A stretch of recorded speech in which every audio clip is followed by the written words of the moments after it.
aujourd'hui, au cours de cette séance, nous allons parler, au cours des deux prochaines séances, nous allons parler vraiment d'architecture. Cette fois-ci, on est au cœur du réacteur.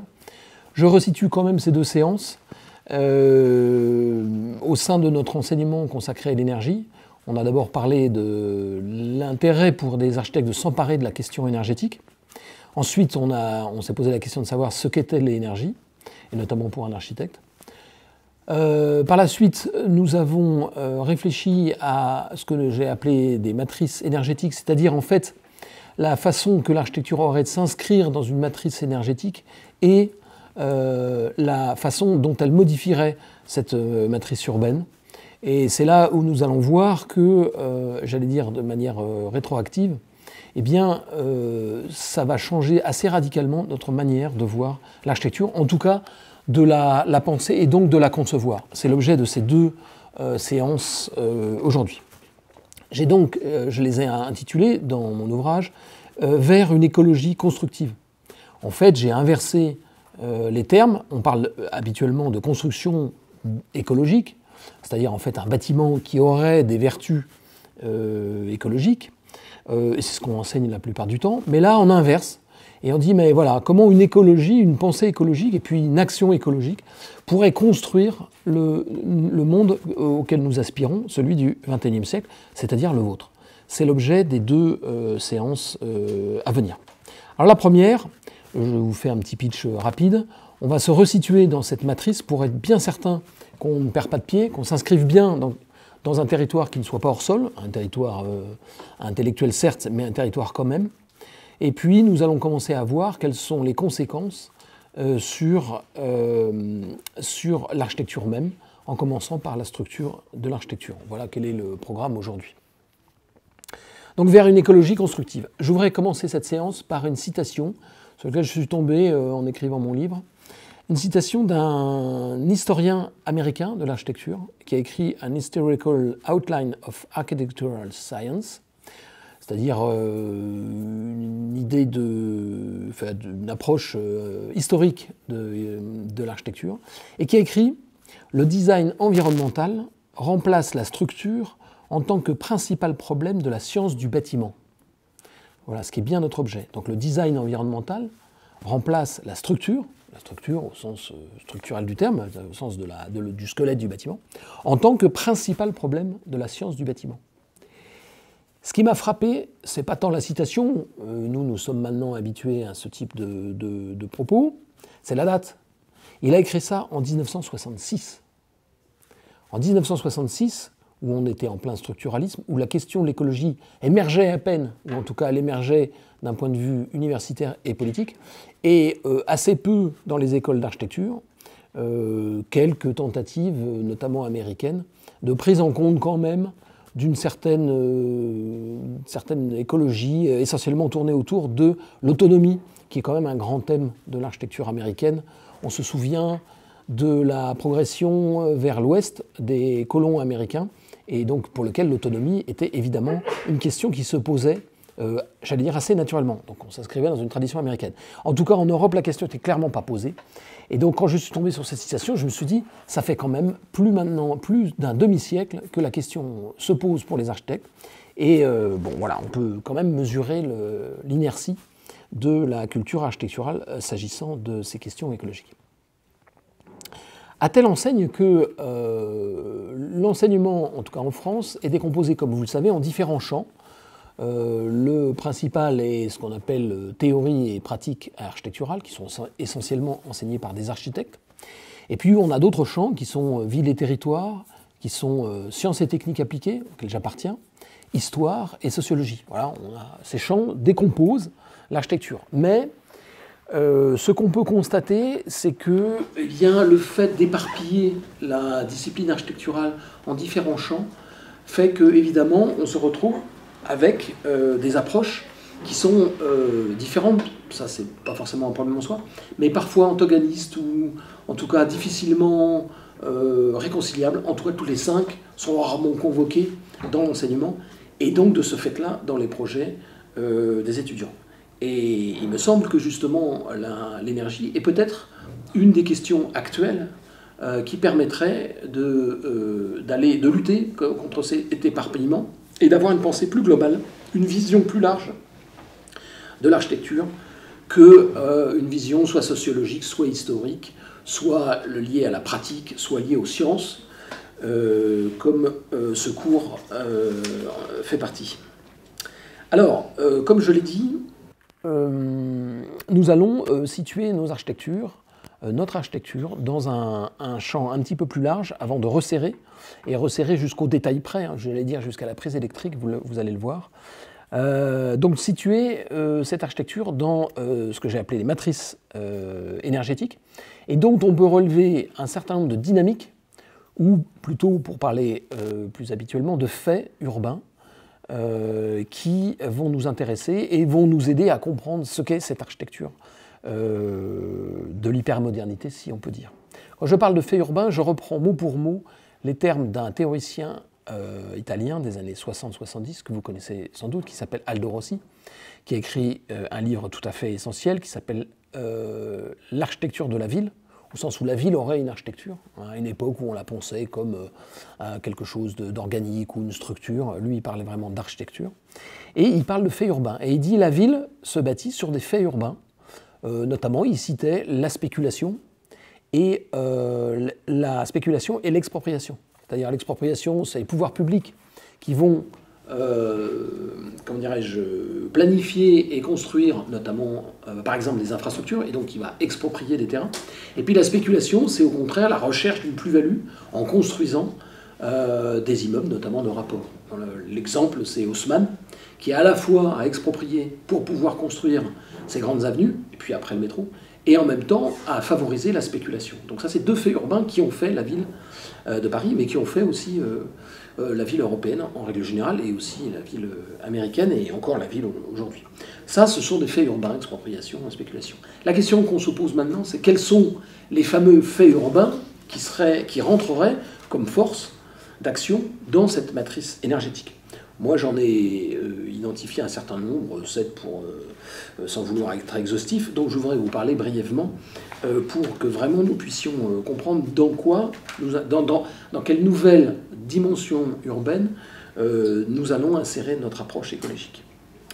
Alors, la première, c'est que si vous avez lu ou assisté à mon MOOC sur l'économie circulaire, j'ai défini l'architecture comme un certain nombre de protocoles et de dispositifs d'échange. Alors dans l'espace d'échange de flux et dans le temps de transformation d'état à un autre. Par exemple, une architecture est à un certain état au moment de l'inauguration et à un état un autre état au moment de ces grandes opérations de restauration ou même de démantèlement. J'allais dire que l'intérêt de cette considération, c'est de dire que finalement, nos architectures, comment dirais-je, deviendraient obsolètes ou ruinées à partir du moment où elles n'auraient plus cette capacité d'échange. C'est-à-dire qu'elles ne pourraient plus échanger avec une autre architecture de proximité, ou simplement elles n'auraient plus un capital suffisant pour se transformer et continuer à capitaliser, comme on dit, en termes d'économie libérale capitaliste. Pardon. Donc premier fait urbain, une architecture doit être ouverte sur les autres architectures pour pouvoir vraiment, véritablement fonctionner en tant que telle. C'est un peu abstrait pour le moment, on va voir que ça va être plus concret au fur et à mesure. Et donc quand je dis parler de dispositifs et de protocoles, là on va retomber sur des choses que les architectes connaissent bien. C'est premièrement l'économie d'énergie, c'est-à-dire comment économiser l'énergie. Et deuxièmement, la question du recyclage, notamment des matériaux.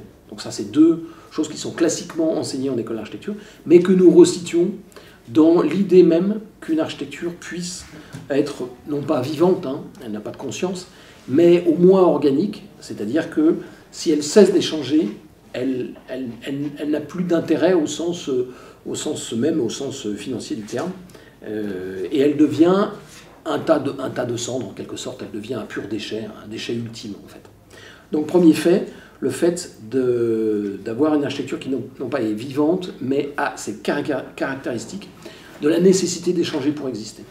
Ce qui n'est pas le cas dans une approche d'architecture classique où un bâtiment, tant qu'il n'est pas par terre, ben, finalement, il est considéré comme une architecture.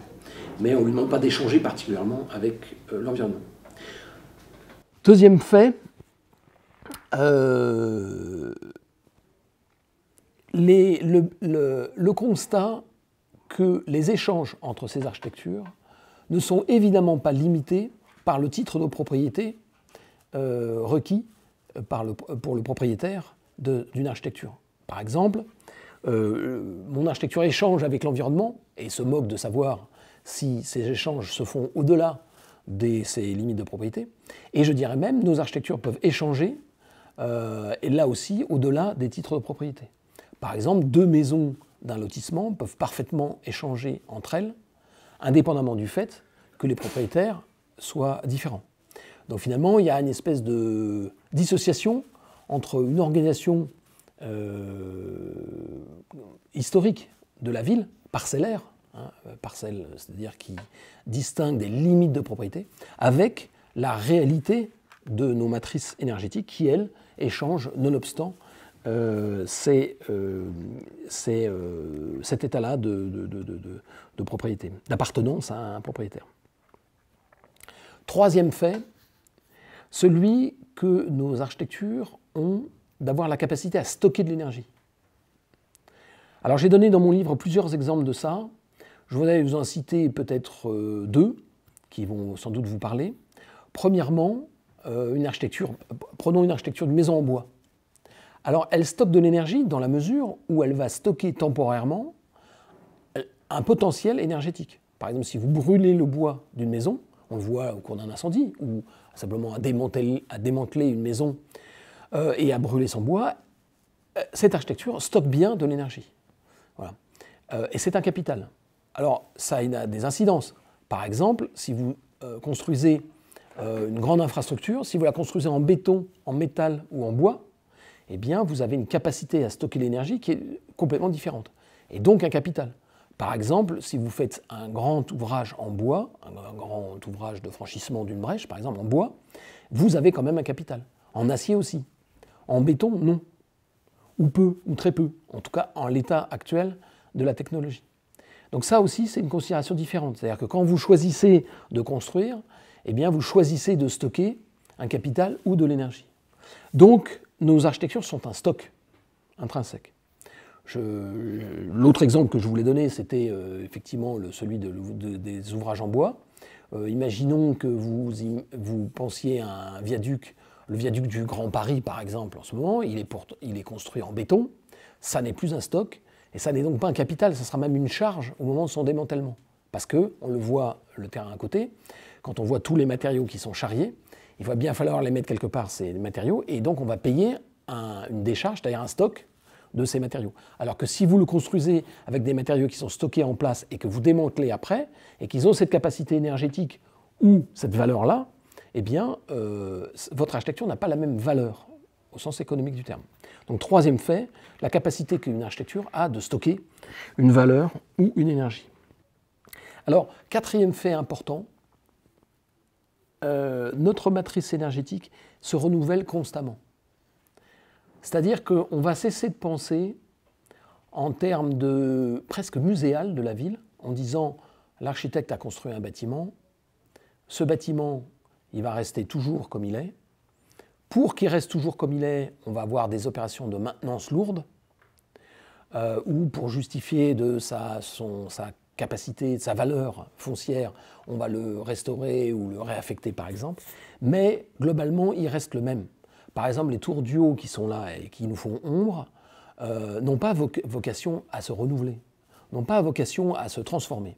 Or, nos architectures, dans la matrice énergétique, elles ont cette vocation à se renouveler. On va dire, elles ont cette charge, ce devoir, cette responsabilité, mais aussi cette capacité à se renouveler. C'est pour ça que derrière, j'ai mis cette mare qui a été mise en œuvre par un ami paysagiste qui s'appelle Olivier Tranchard, comme un exemple évidemment très périphérique, mais d'une architecture.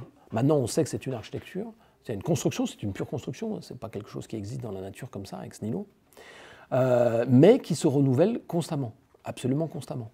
J'allais dire chaque seconde, chaque minute, chaque année. Et donc, nos matrices énergétiques n'ont pas vocation à rester figées.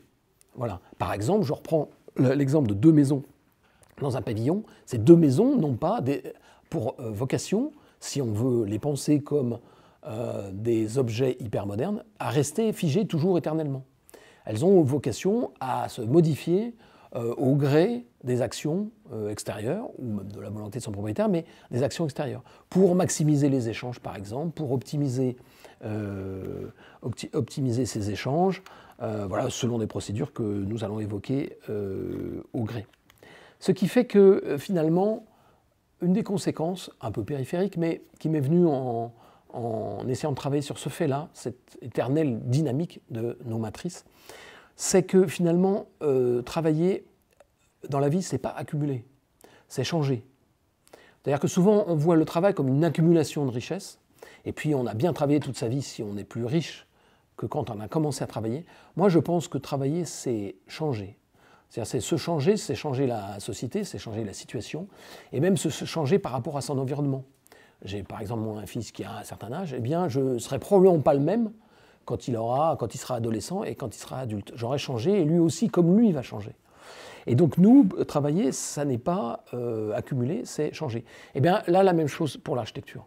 Ce n'est pas essayer de conserver coûte que coûte la finalité pour laquelle elle est construite, c'est changer au sein de la matrice pour, j'allais dire, pour son bien, pour le bien de la matrice et puis pour le bien plus généralement de la planète. Donc voilà, ce petite incidence qui m'est venue au fur et à mesure de mes pérégrinations. 5e fait urbain qu'on peut noter, c'est l'interaction qu'il y a entre la biosphère et l'anthroposphère. Alors, c'est un exemple que j'ai déjà donné, que je resitue pour que vous compreniez tout de suite ce que je veux dire par là. C'est de dire que El Niño a fait plus de dégâts en 97-98 qu'en 82-83, alors qu'il était moins puissant. Et pourquoi il a fait plus de dégâts ? Eh bien, entre ces 2 générations, finalement, eh bien, on a continué à ne pas prendre en compte les effets d'El Niño dans la planification et le développement urbain. C'est-à-dire qu'il y a une interaction intime au niveau de la biosphère, El Niño, et de l'anthroposphère, les villes qui sont frappées des conséquences de l'existence de El Niño. Ça veut dire que nous allons travailler en permanence, en lien, de manière hybride en quelque sorte, avec la biosphère. C'est-à-dire qu'on n'étudie plus le monde de la ville comme un monde en soi, mais bien un monde qui est intriqué intimement dans des phénomènes vivants notamment. Ça veut dire, pour reprendre l'expression d'Anand Singh, dire de construire un monde viable à la mesure des possibilités offertes par cette nature. C'est-à-dire de construire en fonction des possibilités que nous offre la biosphère. Ou, historiquement, on pourrait le traduire par, et là je cite toujours Anand Singh, vivre dans les ruines du capitalisme. Alors c'est une traduction française de son livre, mais que j'ai été regarder sur la version anglaise, et qui est une traduction qui est fidèle. Vivre dans les ruines du monde capitaliste, ça veut dire, moi je le traduisais par faire un bon repas froid après la noce.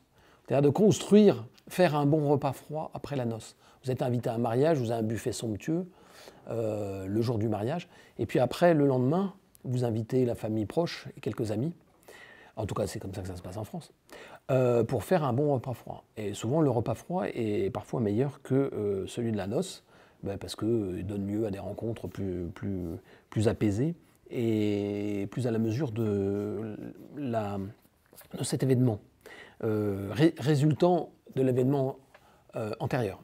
Ça veut dire que nous, on ne construit plus en se disant « je construis un monde voilà, pour le futur », c'est « je construis un monde pour les générations futures », mais avec ce qui préexiste.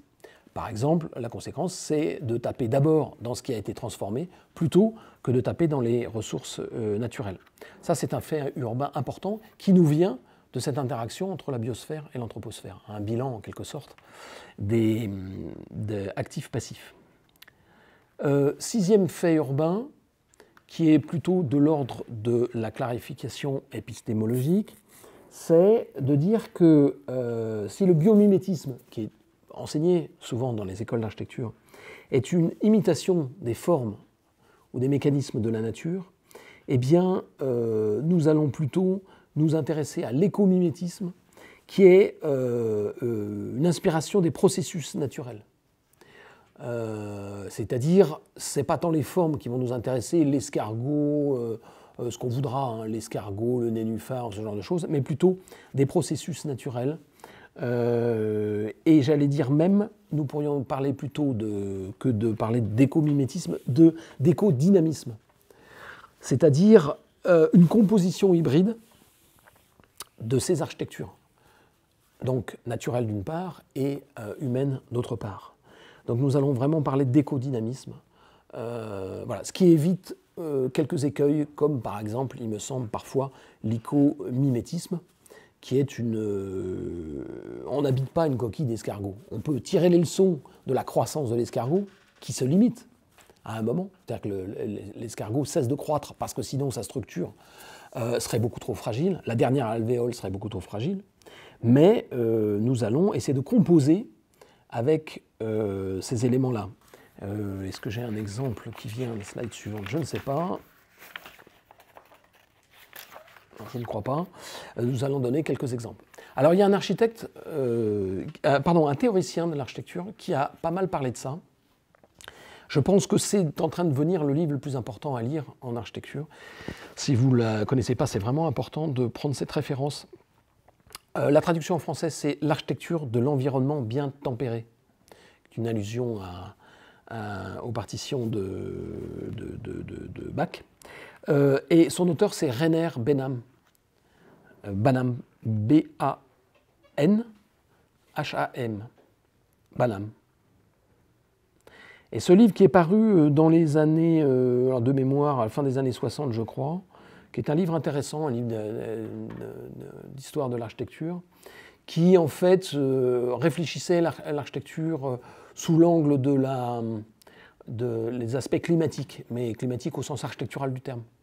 Par exemple, il a parlé longuement de Le Corbusier, qui est passé du plan domino des années 20-30, qui était une approche, disons, industrielle de l'architecture, à finalement le palais des filateurs à Islamabad, en Inde, qui est vraiment une réflexion climatique très poussée, mais finalement toujours sur le plan poteau-poutre, donc domino, mais en en rajoutant la double exposition, les vents traversants, les brises-soleil, l'intégration de la végétation dans l'architecture, voilà. Et donc Rainer Benham a beaucoup parlé de cette ligne-là de développement de l'architecture, notamment moderne et postmoderne. Et il a, comment dirais-je, imaginé 3 types de conceptions différentes, enfin sur des paradigmes qui sont différents, qui sont les modèles conservatifs, régénératifs et sélectifs. Alors là, je ne suis pas sûr de citer Rainer Benham, je crois que je cite un de ses préfaciers qui est Luc Baboulet, et je crois qu'il est enseignant à Marne-la-Vallée, je crois. Luc Baboulet, qui a écrit une préface tout à fait intéressante de la dernière édition française de Benham, et il a parlé de modèles conservatifs, régénératifs ou sélectifs. Alors, c'est là où vous allez retrouver des approches qui sont enseignées, des approches écologiques de la conception architecturale qui sont enseignées dans les écoles. Conservatif, ça veut dire, finalement, le bâtiment va conserver des stocks, par exemple thermiques. Vous avez un enseignant ici, Dominique Pinon, qui enseigne la pierre, par exemple. Et on sait que la pierre a une capacité à stocker de l'énergie, par son inertie thermique. Et là, c'est ce qu'on appelle ce que Luc Baboulet appelle un modèle conservatif. C'est-à-dire qu'il va conserver un stock et le restituer selon des cycles journaliers, voire parfois saisonniers, qui vont nous intéresser. Un mode régénératif, c'est une approche, alors on va appeler ça la première low-tech, grosso modo, hein, ou soft-tech si vous voulez. Le deuxième, c'est régénératif. Alors régénératif, c'est on va régénérer, alors là peut-être plus pour des questions de santé, l'atmosphère par exemple de cette pièce, mais on va la régénérer mécaniquement ou éventuellement avec une ventilation naturelle. Et là c'est régénératif, c'est-à-dire qu'on régénère le bâtiment. Et donc, on va s'intéresser au vent dominant, on va s'intéresser aux échanges qu'il y a entre intérieur et extérieur, notamment pour des questions de confort et de santé. Et puis le dernier qui va, lui, nous intéresser particulièrement, c'est sélectif. Alors sélectif,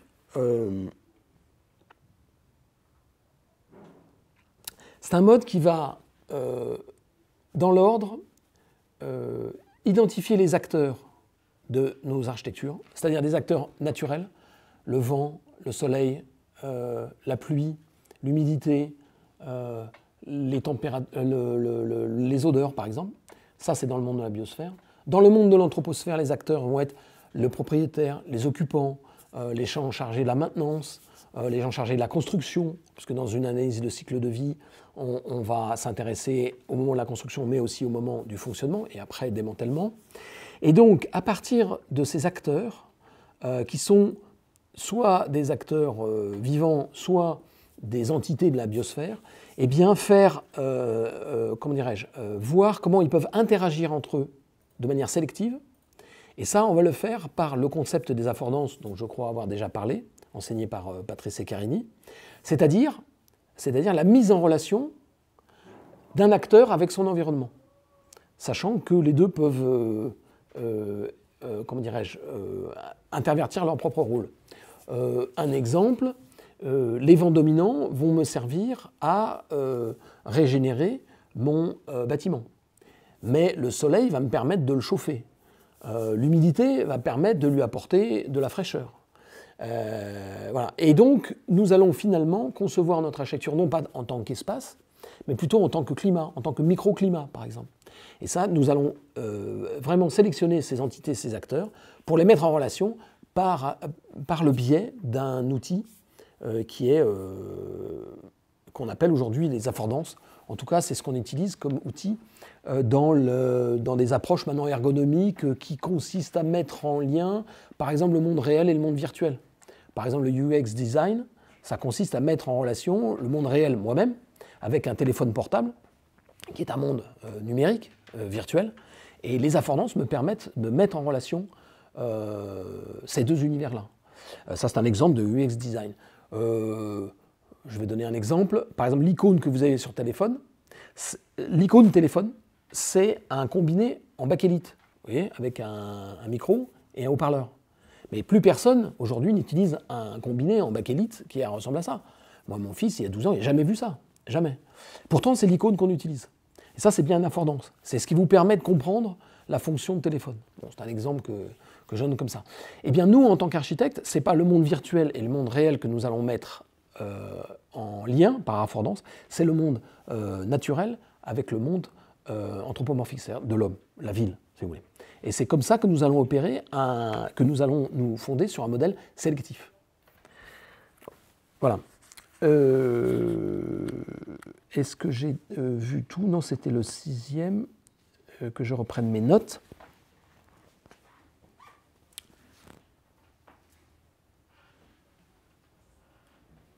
Voilà. Donc, identification des acteurs et des entités.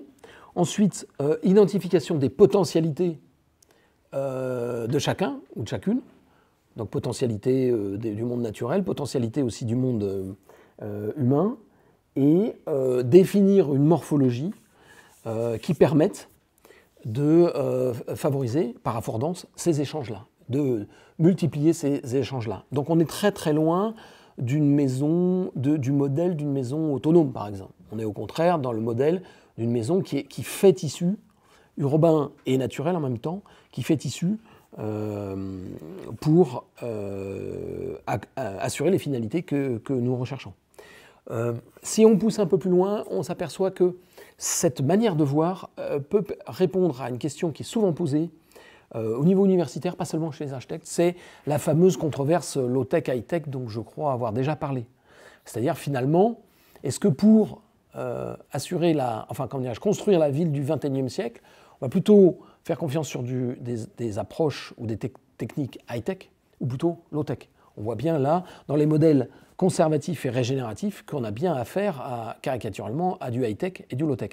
Dans le modèle sélectif, finalement, on n'a pas à choisir. On va prendre vraiment ce qui permet une optimisation, que ce soit de convoquer les techniques ancestrales, low-tech, ou au contraire de faire appel à une technologie dite futuriste, voire même disruptive, comme on peut parfois l'imaginer.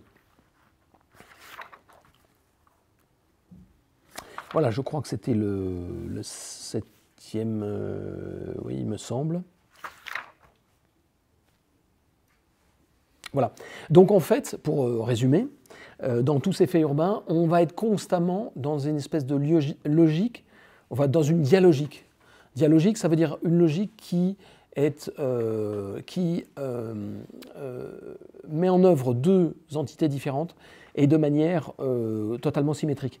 Par exemple, actif-passif. Actif high-tech, passif inertie thermique, low-tech par exemple. Ou liberté individuelle et solidarité. Ça aussi, c'est une dialogique intéressante. Dans un mois, j'anime un débat municipal qui s'appelle Nouvelle solidarité au pluriel, à la demande de la mairie, avec des interlocuteurs très différents, à qui il est posé aussi ce type de questions, donc pas seulement les architectes. Il y a un interlocuteur, c'est un prêtre, et l'autre, c'est un industriel. Un industriel de l'écologie, du recyclage, et un prêtre qui s'intéresse à des questions de solidarité et de cohésion de sa paroisse. Mais aussi, je peux citer comme dialogique, je l'ai un peu évoqué, futurisme et archaïsme. Est-ce qu'on se tourne vers le passé pour réutiliser des techniques, ou est-ce que aussi on essaye d'imaginer, un peu comme une Startup Nation, pour paraphraser notre président, on essaye d'imaginer des techniques très, très innovantes. Voilà, on est donc toujours dans une dialectique ou dialogique entre ces deux approches-là. Voilà. J'en ai fini avec, j'allais dire, quelques principes, quelques faits urbains qui vont nous permettre maintenant de penser vraiment l'architecture, notamment par le biais de l'énergie. Alors, j'ai parlé tout à l'heure d'un champ de l'enseignement de l'architecture qui était le champ STA, sciences et techniques appliquées. Ce champ est lui-même divisé en sous-champs, si je puis dire, et ces sous-champs sont l'enseignement de la structure, l'enseignement de l'enveloppe et l'enseignement des ambiances. Pour parler plus clair, la structure, c'est la construction, le squelette du bâtiment, béton, bois, acier ou autre, ou maçonnerie. Les enveloppes, c'est la façade, ou l'étanchéité, ou même on peut inclure les fondations. Et puis les ambiances, c'est l'acoustique, c'est l'éclairage. Voilà. Bon, donc ça, vous connaissez ça, puisque vous êtes étudiant en architecture. Et vous avez souvent des enseignants qui enseignent l'un ou l'autre, parfois les deux. Mais vous voyez que là aussi, on a un éparpillement, déjà, de cette juste question constructive. Parce que là, on est vraiment dans la construction. Écologie constructive, on est dans la construction. Structure, enveloppe, ambiance. Par exemple, moi, j'ai été recruté dans cette école pour enseigner la structure. Donc au début, on m'a collé dans les pattes le fait d'enseigner des détails d'étanchéité ou des calculs de porte-à-faux en béton. Voilà, j'aurais pu réduire simplement ma mission à ça. Or, il me semble que cette décomposition devient totalement obsolète, un, d'un point de vue de la conception, deux, d'un point de vue pédagogique. Alors, pour faire simple, pourquoi d'un point de vue pédagogique? Quand vous discutez avec un enseignant qui va vous parler de structure, il va vous parler avec un vocabulaire mathématique et physique que vous connaissez bien, qui est par exemple, vous parlez de contraintes, il va vous parler de déformation, il va utiliser des unités qui sont la tonne, ou qui sont le kilonewton. Voilà. Donc il va parler avec son vocabulaire, sa grammaire et son vocabulaire. Si vous changez de pièce et que vous discutez avec un acousticien, il va vous parler de pression, de Pascal, ou une unité, le décibel, qui est une unité qui est celle de sa discipline. Mais si vous allez dans une autre pièce, et si vous discutez par exemple d'éclairage, d'ambiance, eh bien l'enseignant va vous parler de luxe, de lumen, d'efficacité lumineuse et tout. Encore une fois, un vocabulaire différent et une grammaire complètement différente. Moi, si je suis à la place d'un étudiant, j'ai été à votre place, il y aurait un côté un peu désespérant à ça. Parce que ça réclame une telle culture technique qui est difficile pour n'importe qui, y compris pour un professionnel, d'avoir une vision aussi large que ça. les ingénieurs eux-mêmes, parfois, dans l'exercice de leur profession, ont du mal à se comprendre, à discuter entre eux. Est-ce que, alors l'hypothèse que je formule et que je vais là formuler au cours de la fin de ce cours et le suivant, c'est de montrer que l'énergie est cette grandeur qui traverse structure, enveloppe et ambiance. Et ce qui permettrait pour vous d'avoir un seul vocabulaire et une seule grammaire. Alors la grammaire, je crois que vous l'avez compris, si vous avez eu le courage de me suivre dans les séances précédentes, la grammaire, vous commencez à la comprendre. Et d'ailleurs, quand j'ai parlé des dynamiques, des 7 dynamiques de la matrice énergétique, c'est bien ce dont je parlais. Mais maintenant, nous allons parler vocabulaire, nous allons parler formulation de ces approches, mais uniquement par le prisme de l'énergie. Et l'objectif, c'est qu'à la fin, vous dites, évidemment, vous n'allez pas immédiatement bâtir quelques calculs sur le coin d'une table pour dimensionner cet éclairage ou la poutre qui porterait le bâtiment dont vous avez la charge de la conception, mais d'avoir une vision quand même, un survol global qui vous permette une malléabilité et une aisance, une souplesse qui vous permettent d'intégrer pratiquement simultanément toutes ces disciplines qui sont éparpillées aujourd'hui. C'est ce que nous allons voir là-dedans. Donc ça veut dire que, à propos de grammaire, plutôt que de parler de structure, d'enveloppe et d'ambiance, la décomposition pourrait être état énergétique, organisation par affordance et monde vivant, si on voulait s'éparpiller à nouveau. Ça devrait être ça. État énergétique, ça veut dire dans quel état est mon architecture, dans quel état vais-je la livrer, dans quel état énergétique est les matériaux que je vais utiliser pour bâtir cette architecture, et par un effort de prospection, dans quel état énergétique, comme je l'ai dit tout à l'heure, mon architecture sera quand elle sera démantelée. Donc c'est complètement différent, et c'est une vision du recyclage, de la réutilisation, du réemploi, qui permet d'une part, par l'appréciation des niveaux énergétiques qu'il requiert ou qu'il recèle, un état de la valeur de vos conceptions. Ça, donc, état énergétique, premier champ. Deuxième champ, comme je l'ai dit, organisation par affordance. C'est-à-dire que je ne conçois plus mon architecture en termes d'espace, je le conçois en termes de microclimat, et ce microclimat est créé, comme on créerait un parfum en quelque sorte, en organisant les affordances qu'il y a entre le milieu naturel et le milieu anthropomorphique. Et puis, le dernier champ, si on voulait finalement essayer d'ordonner notre réflexion, c'est le monde vivant. C'est-à-dire de ne plus voir nos architectures comme quelque chose d'inerte, quelque chose qui ne bouge pas, qui ne vit pas.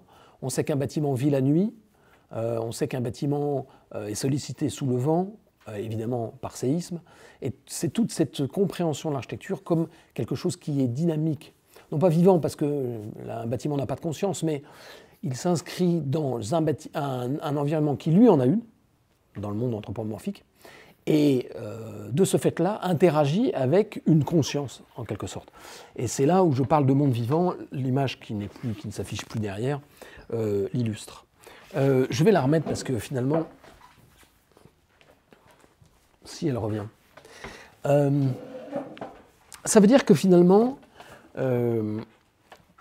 si l'énergie est invisible aux yeux des architectes, comme je l'ai dit en introduction, c'est un sujet délaissé par les architectes parce qu'elle est invisible, dangereuse, qu'elle coûte, sans peu rapporter, eh bien, ça n'est plus le cas pour nous. Elle acquiert une visibilité, une utilité, et une utilité d'abord conceptuelle.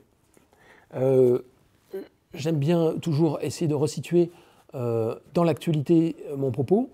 Nous avons reçu il y a quelques semaines la feuille de route du ministère de l'Agriculture sur l'enseignement de l'architecture, et a été rajouté un point, un 9e point, qui est l'enseignement de la transition écologique et de l'énergie au sein de l'école. Ça prouve que finalement cette énergie commence à acquérir maintenant une visibilité, en tout cas au niveau des pouvoirs publics, et donc progressivement cette énergie, on peut le souhaiter, cette question énergétique va être de plus en plus intégrée dans notre conception. Mais pas uniquement comme une contrainte de plus à surisoler nos bâtiments comme des bouteilles thermos, mais comme un outil très puissant conceptuelle dédiée à notre architecture de ce siècle. Finalement, si Alberto Campo Baeza corrélait l'espace avec la gravité et le temps avec la lumière, comme je crois l'avoir dit, eh bien nous allons mêler intimement l'espace et l'énergie et le temps dans une pensée simultanée. Quelques peintres l'ont déjà fait depuis longtemps, hein. J'ai dit que les physiciens avaient évidemment pensé depuis 150 ans en termes d'espace-temps, mais quelques peintres ont déjà mêlé intimement espace-temps et énergie. Je voudrais citer par exemple Edward Hopper, peintre américain, Max Roscoe, Wilhelm Hammershøi. Voilà, tous ces peintres-là ont mêlé intimement ces dimensions-là entre elles pour faire surgir un espace, en tout cas poétique. Et nous, rien ne nous empêche de les mêler pour faire à nouveau, pour faire surgir d'abord une architecture adaptée à la question des enjeux qui s'offrent à nous, mais d'une poétique qui pourrait s'en dégager, comme Alberto Baeza dégage une poétique de son architecture. Donc, nous, finalement, en tant qu'architectes, la cerise sur le gâteau, ça serait nous permettre de dégager cette poésie, comme les peintres que je viens de citer. Alors, je vais parler, pour partir de quelque chose que nous connaissons, pour arriver à quelque chose que nous ne connaissons pas, je vais partir de ces trois entités, structure, enveloppe et ambiance, pour montrer comment l'énergie les re-questionne, comme on dit en jargon universitaire, mais surtout permet de les penser autrement, entièrement autrement. C'est-à-dire que votre bâtiment, après ça, risque de ne plus ressembler à un squelette vêtu pour abriter confort et sécurité dans une ambiance designée, décorée, si on veut, mais quelque chose d'entièrement différent. Donc nous allons passer d'un ancien paradigme à un nouveau, je l'espère. Alors, je voudrais donner un exemple. Alors, je vais parler là, pour terminer cette séance, de la structure. La structure, comment est-elle enseignée aujourd'hui en école d'architecture? Moi, je l'ai apprise un petit peu à l'école d'architecture à Belleville, avec, comme j'avais fait une filière scientifique, on m'a collé un enseignant qui nous alignait les équations différentielles pour nous, comme une grammaire pour appréhender ces questions de structure, dont il m'est assez peu resté, à telle enseigne que j'ai fait un master d'ingénierie aux ponts et chaussées en ouvrage d'art, et le même formalisme m'a été enseigné, et il en est resté finalement un peu une culture finalement technique, mais je ne suis pas un architecte qui fait des calculs sur le coin d'une table à ce sujet, ou très épisodiquement. Ce qui m'est en revanche resté, c'est la capacité à comprendre comment on passe pour un ingénieur aujourd'hui des questions d'environnement à des questions de dimensionnement. C'est-à-dire le métier d'un ingénieur structure aujourd'hui, c'est de dire, ben voilà, il y a un environnement, des forces de vent, des séismes, voilà, donc des forces dynamiques du milieu, jusqu'au dimensionnement de cette poutre, de cette façade, voilà, c'est ça. Alors, j'ai résumé ça dans une phrase qui est une suite de mots, de vocabulaire, mais qui explique bien le processus de transformation aujourd'hui qu'a un ingénieur pour faire cette transformation-là.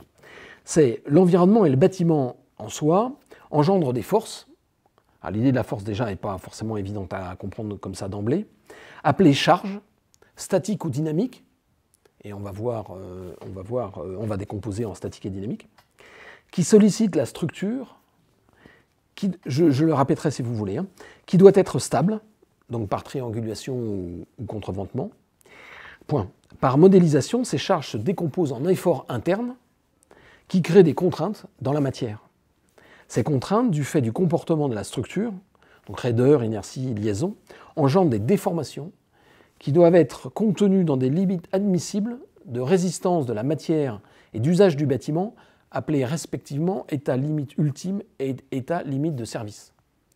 Voilà. C'est-à-dire qu'on est passé de l'environnement jusqu'à des limites admissibles. On peut admettre que le bâtiment se déforme légèrement ou pas, selon certaines situations. Par tout un processus de transformation qui, grosso modo, passe de force à contrainte, à effort, à matière et à organisation de la matière, par l'inertie. Voilà. Ça, c'est le paradigme actuel des ingénieurs. Ils passent donc bien de, grosso modo, de force à un état admissible. Le client va admettre cet état-là, ou l'assureur va admettre cet état-là. C'est ça le processus d'un ingénieur structure. Et c'est ça qu'il a pour charge de vous enseigner, en vous donnant les modélisations mathématiques et physiques, de manière à pouvoir effectivement imaginer tout ce processus. Vous savez bien que vous a d'abord parlé de force, le poids propre du bâtiment, ou les forces que le vent exerce sur le bâtiment, ou le séisme, et puis il va vous demander de les décomposer, de les véhiculer au travers de votre structure, pour qu'à chaque nœud ou barre, vous puissiez voir si la matière résiste, la matière dans la façon qu'elle a de se présenter, donc l'inertie, debout, couché, résister à ces forces, à ces contraintes internes, et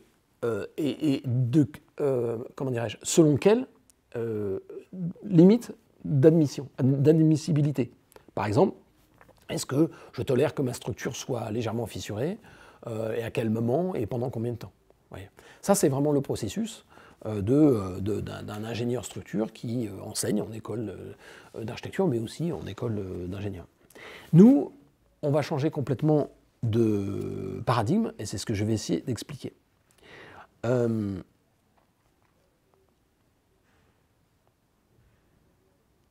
Si je complète quand même un petit peu, c'est parce que si je colore un peu ce raisonnement qui est comme un raisonnement très ingénieur structure, il faut savoir qu'il est dans un cadre technico-économique, c'est-à-dire il va faire des choix économiques. Par exemple, s'il met trop de matière, c'est une erreur économique, donc une erreur de calcul, tout simplement.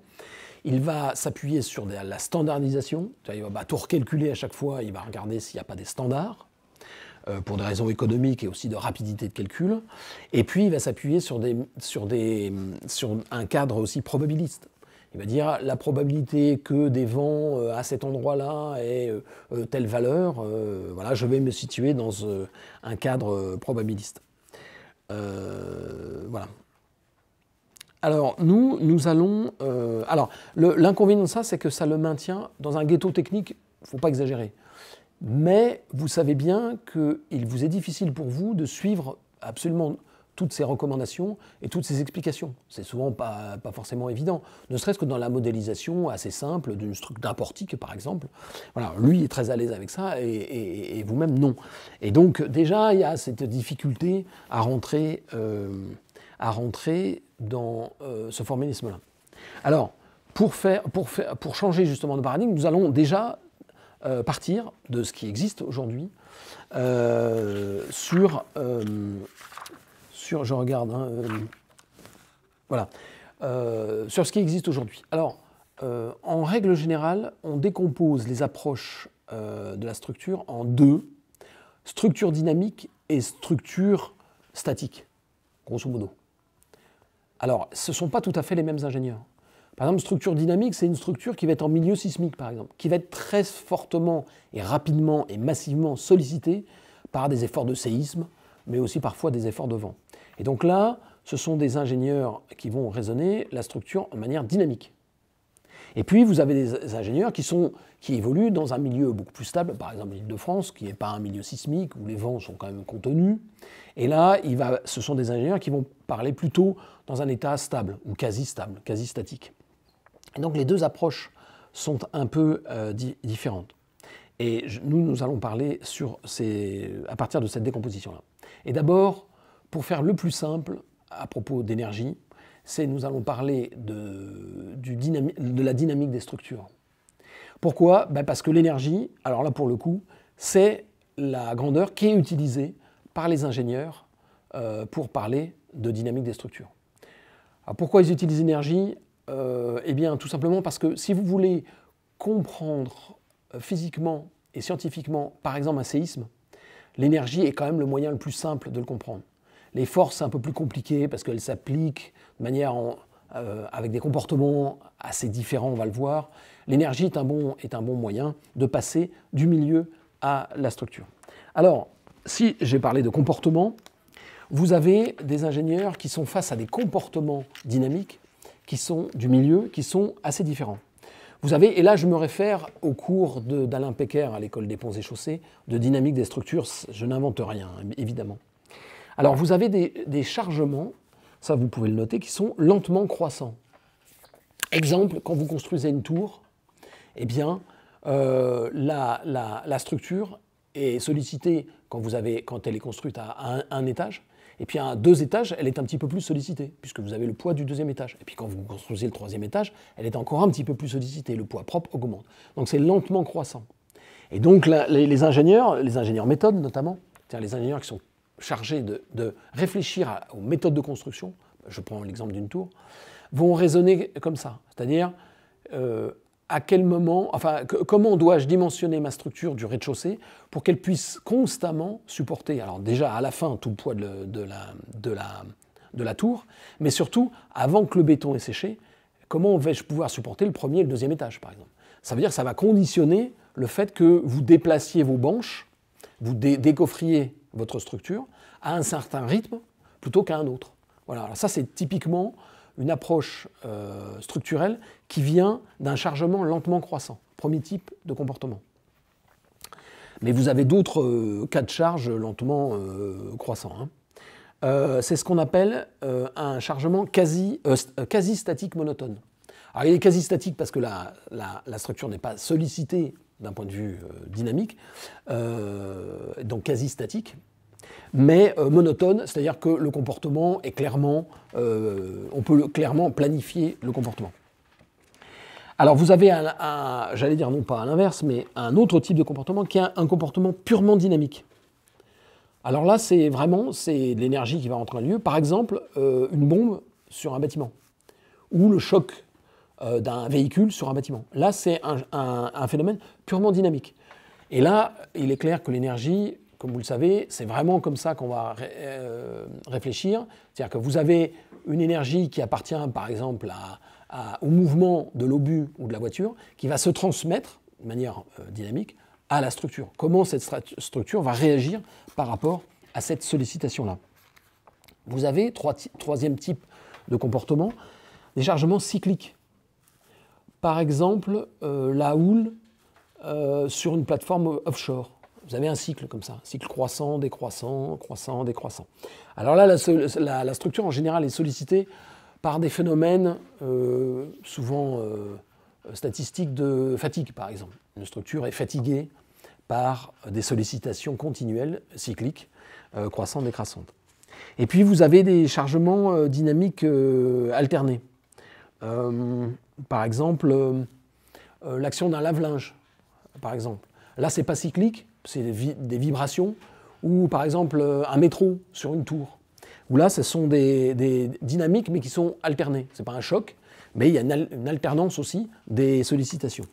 Voilà, si je vous dis ça, c'est qu'on voit bien que on est quand on s'intéresse à la dynamique des structures, on est bien dans un milieu qui est tout sauf statique, qui est vraiment dynamique. Et qui est vivant d'ailleurs, hein, la nature. On peut imaginer que, sans vouloir donner une conscience à Gaïa, on peut évidemment parler de milieu vivant.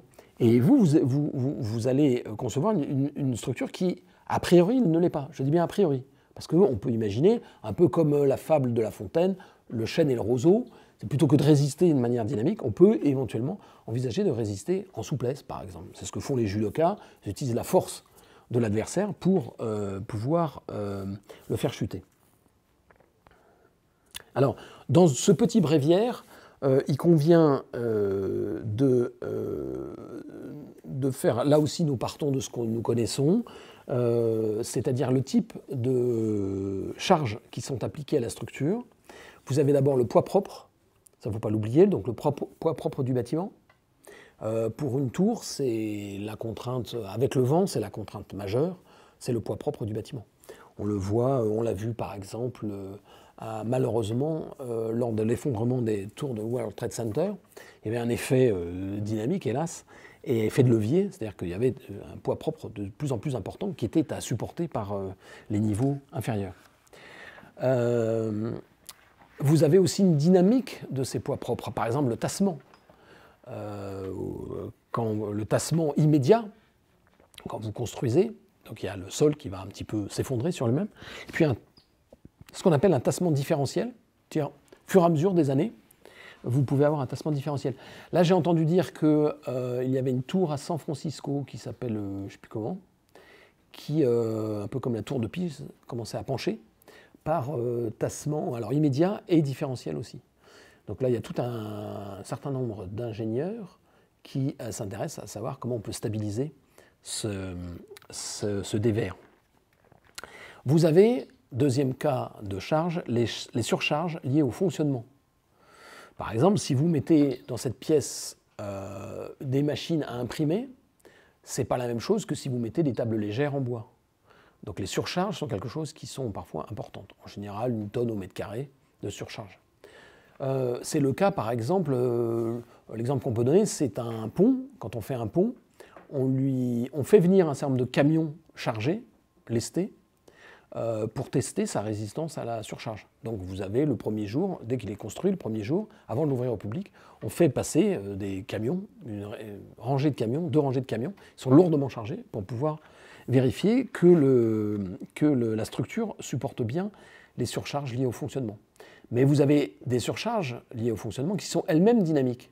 Par exemple, quand un camion freine sur un pont, freine brutalement sur un pont, non seulement les charges sont verticales, le poids du pont, le poids propre du camion, pardon, le poids propre, mais vous avez aussi les charges horizontales qui sont transmises par le biais des pneus sur la chaussée à la structure du pont. Et puis vous avez des charges qui sont dues aux actions environnementales, je l'ai cité, le séisme, le vent, mais vous en avez beaucoup d'autres. Hein. Vous avez la neige, vous avez le poids des terres, par exemple. Vous avez des actions physico-chimiques, comme par exemple la dilatation, ou les agressions d'un milieu marin. Vous voyez, donc vous avez toutes ces charges qui sont liées à l'environnement. Donc retenez le poids propre, les surcharges liées au fonctionnement et les charges liées à l'action environnementale.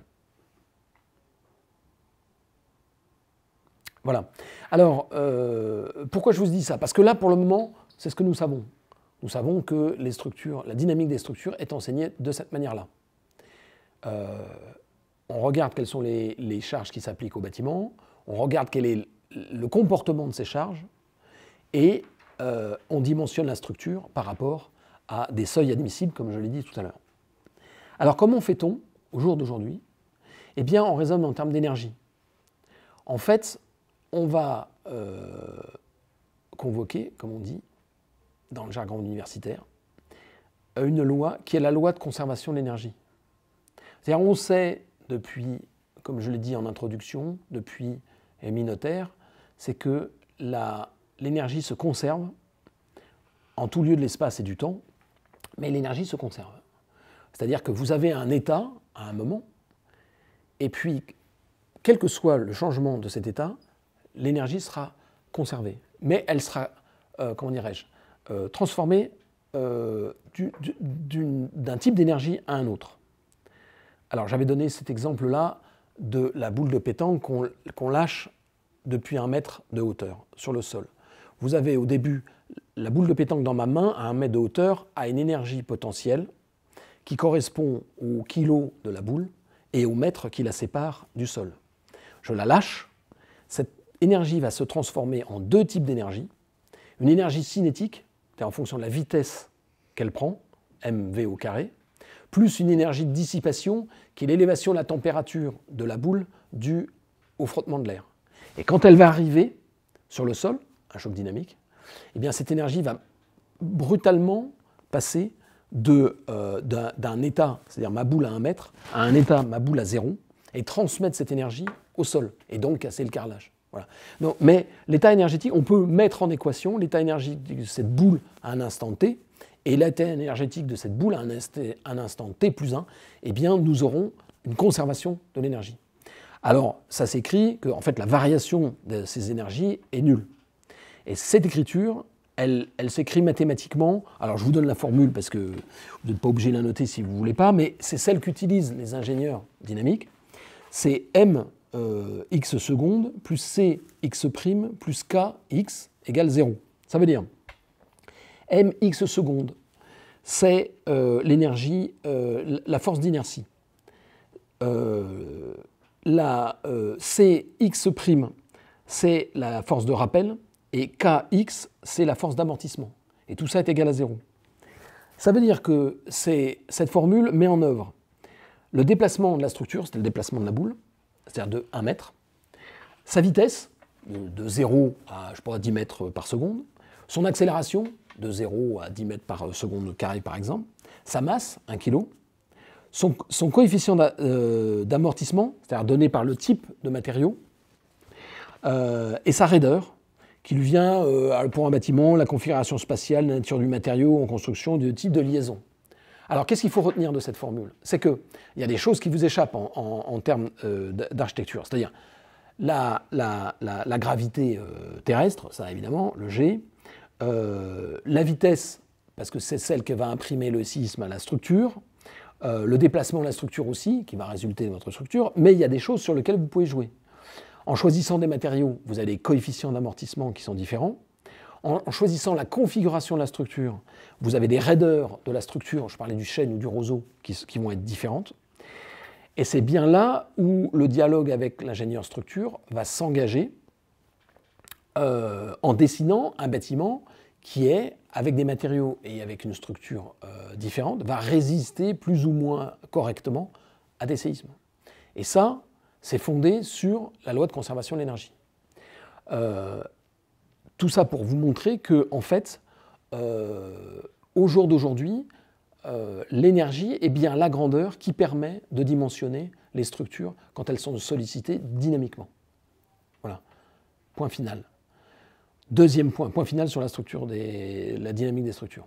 Maintenant, quand on parle de structures statiques ou quasi statiques, alors là, a priori, ça semble impossible. Pourquoi? Parce que s'il n'y a pas de déplacement, ou très faible, s'il n'y a pas de déplacement, vous ne pouvez pas parler de travail. Vous savez que le travail, c'est une force par un déplacement. S'il n'y a pas de déplacement, il n'y a pas de travail. S'il n'y a pas de travail, il n'y a pas d'énergie. Donc vous dites l'énergie, ça ne me sert à rien pour dimensionner, par exemple, cet immeuble. Mais en fait, là, il faut revenir historiquement à l'utilisation mathématique de la physique nécessaire à dimensionner des systèmes et donc des structures. Si je reviens à Lagrange, par exemple, un physicien français de la fin du XVIIIe, il a émis un principe qui s'appelle le principe des travaux virtuels. Travaux virtuels, comme son nom l'indique, virtuels, c'est-à-dire que vous n'avez pas besoin qu'il y ait forcément un déplacement pour concevoir la dynamique, le comportement d'une structure. Je vais donner un exemple tout de suite que vous allez comprendre. Supposons que vous ayez une valise qui soit posée au sol, une grande valise posée au sol, et la question qu'on vous pose, c'est est-ce que cette valise est vide ou est-ce que cette valise est pleine? Est-ce qu'il y a des rouleaux d'imprimerie dedans ou il n'y a rien du tout? Alors vous allez dire, pour répondre à cette question, c'est pas difficile. Alors, je suppose aussi que cette valise est fixée au sol par des sangles, fixée très fortement par des sangles. Vous dites, si je veux répondre à cette question, il faudrait que je soulève cette valise, et en soulevant cette valise, je vais bien voir si elle est vide ou elle est pleine. Mais comme elle est sanglée au sol, je ne peux pas le faire, donc je ne peux pas répondre à cette question. Mais vous pouvez faire mentalement l'exercice suivant. Vous enlevez les sangles, c'est-à-dire vous donnez un degré de liberté supplémentaire à votre structure, qui est stable puisqu'elle est sanglée, et vous la rendez instable en lui donnant un degré de liberté supplémentaire. Par exemple, vous avez une structure équilibrée, un portique, et vous allez, à ce portique-là, remplacer un encastrement par une articulation. Donc finalement, vous allez passer d'un système statique, d'un système stable, oui, stable, on peut dire comme ça, à un système instable qui serait une structure qui pourrait se déformer. Et ça va vous permettre de soulever cette valise pour savoir si elle est pleine ou vide. Mais vous n'avez pas besoin de la soulever d'1 mètre, il suffit d'un déplacement infinitésimal pour immédiatement que vous puissiez répondre à cette question. Donc vous faites deux choses sur cette structure, vous lui donnez un degré de liberté supplémentaire, c'est-à-dire vous lui permettez d'être une structure dynamique, et en lui imprimant un déplacement, même infinitésimal, vous savez immédiatement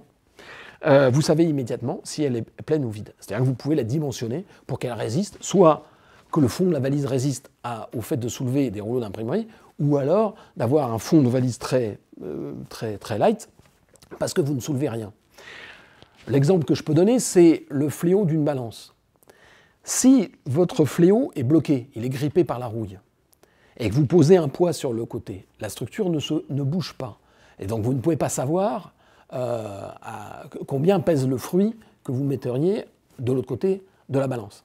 Mais si en revanche vous dégrippez le fléau, c'est-à-dire vous lui permettez d'être un système plutôt qu'une structure, eh bien le moindre déplacement, le moindre angle que fera le fléau vous permettra immédiatement de dire si par le mouvement, de dire si votre pomme pèse 1 kg ou un autre poids. Vous voyez ce que je veux dire?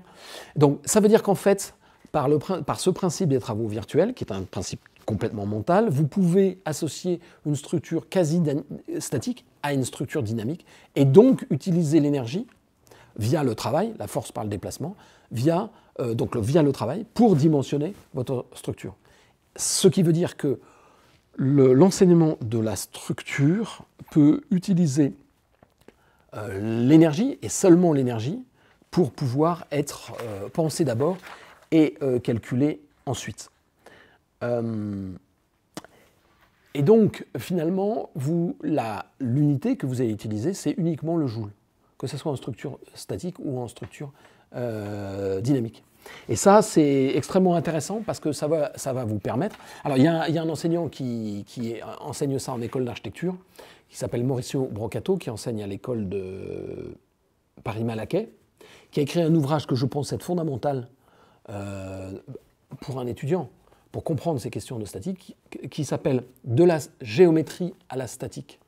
C'est-à-dire, c'est la géométrie qui va lui permettre, la géométrie du fléau, la géométrie du système uniquement vertical de la valise, ou n'importe quel type de structure, permettre, donc, par la géométrie, d'arriver au dimensionnement de la structure, ou plutôt, pour nous, à la conception de la structure.